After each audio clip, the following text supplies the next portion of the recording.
notamment contre le sida, le paludisme et la tuberculose. Mais je dis qu'il faut faire aussi bien et autant pour l'éducation qu'on a fait pour la santé. Et c'est loin d'être le cas. J'ai ici des chiffres dont je ne veux pas vous infliger la lecture, mais nous ne sommes pas à la même échelle. Et moi, je porte le message avec Gordon Brown et d'autres. Il sera à Istanbul et nous allons, avec le Danemark notamment, la Grande-Bretagne et d'autres pays, nous allons dire qu'il faut vraiment maintenant donner la priorité à l'éducation sans enlever quoi que ce soit, évidemment, à ce que nous faisons pour la santé mondiale. Un chiffre malgré tout, un ou deux chiffres, parce que c'est important, ça parle des chiffres. En Afrique francophone, les progrès ont été accomplis depuis une quinzaine d'années. 8 enfants sur 10 vont à l'école, contre 5 sur 10 seulement en 1990. Mais 30% seulement des enfants accèdent au collège. 30%.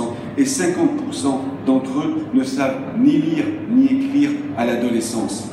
Plus de 60 millions d'enfants sont totalement privés d'éducation dans le monde aujourd'hui. 60 millions à cause des guerres et des crises que vous connaissez.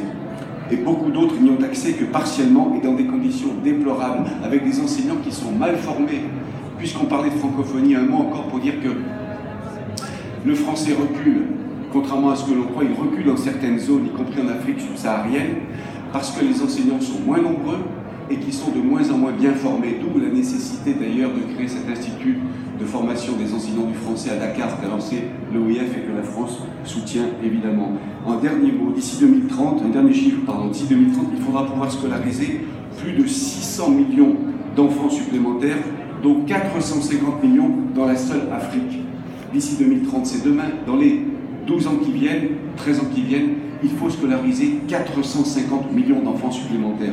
Et puis je viens à l'éducation en situation de crise, c'est au cœur de la priorité éducation, celle qu'il faut vraiment, celle pour laquelle il faut agir tout de suite, maintenant. Education cannot wait.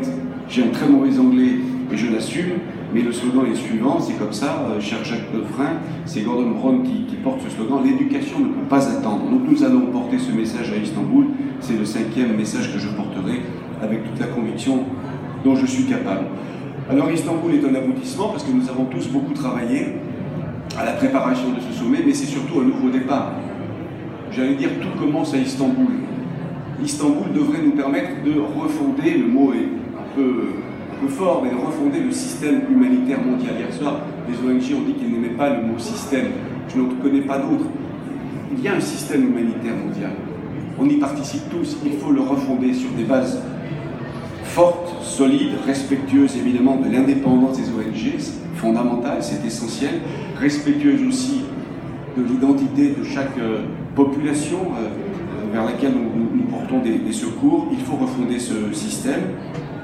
Nous portons par là même le combat de la francophonie, puisque j'ai été incité à en dire un mot. Je partage évidemment ce que dit Jacques Godefrin. La francophonie, elle est bien sûr d'abord diplomatique. Et elle nous a aidé, la francophonie, au moment de la COP21, par exemple. Et quand on dit qu'elle est diplomatique, ça ne veut pas dire grand-chose. Concrètement, au moment des négociations, notamment dans la phase finale de la COP21 à Paris, au Bourget, le président de la République, Laurent Fabius, Ségolène Royal, se sont appuyés sur le réseau des pays francophones pour faire avancer des sujets et des engagements qui ont été pris à l'issue de la COP21 parce que l'Afrique, notamment l'Afrique francophone, a appuyé l'initiative de la France dans tel ou tel domaine, sur tel ou tel sujet, et ça a entraîné d'autres pays derrière nous. Donc voilà, pour ce qui est de la francophonie diplomatique, un exemple parmi d'autres. La francophonie, elle doit être aussi de plus en plus économique. Un dirigeant africain disait il y a quelque temps, la francophonie, ça ne doit pas consister seulement à se réunir dans des salons et à maîtriser l'imparfait du subjonctif, ça doit permettre de remplir l'assiette, notamment en Afrique francophone. D'où la nécessité de ce que fait l'OIF, par exemple, que je cite à nouveau, pour encourager, favoriser l'entrepreneuriat des jeunes et des femmes des pays francophones, pas seulement en Afrique, à Haïti aussi, bien sûr, et dans d'autres pays. Mais enfin, et d'abord, la francophonie, elle est culturelle. La francophonie, à mes yeux, comme l'a dit Jacques Godefrin, c'est un humanisme. La francophonie, c'est une façon, pour moi en tout cas, de penser le monde tel qu'il devrait être aussi, et de parler au monde. La France, c'est un pays qui est un peu différent. Chaque pays a sa particularité. Je ne fais pas d'ethnocentrisme, et encore moins de nationalisme, un peu de patriotisme, ne nulle pas. Je suis patriote. Et la France, et le général de Gaulle l'a dit, et d'autres avant lui l'avaient dit, et d'autres le diront sans doute, dans les décennies qui viennent. La France, elle a un message particulier depuis 1789. Moi, je suis frappé de voir, depuis que je voyage à l'étranger, au titre de mes fonctions gouvernementales, de voir à quel point la France est aimée dans le monde, alors qu'elle ne s'aime pas assez elle-même.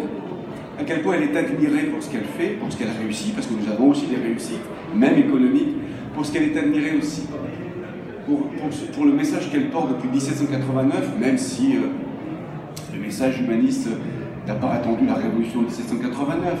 La Renaissance italienne et puis la Grèce antique étaient porteuses de valeurs qui rejoignent finalement celles de l'humanisme. Et puis les Anglais n'ont pas de leçon à recevoir en matière d'habeas corpus, le respect des droits de l'homme et puis la Constitution américaine.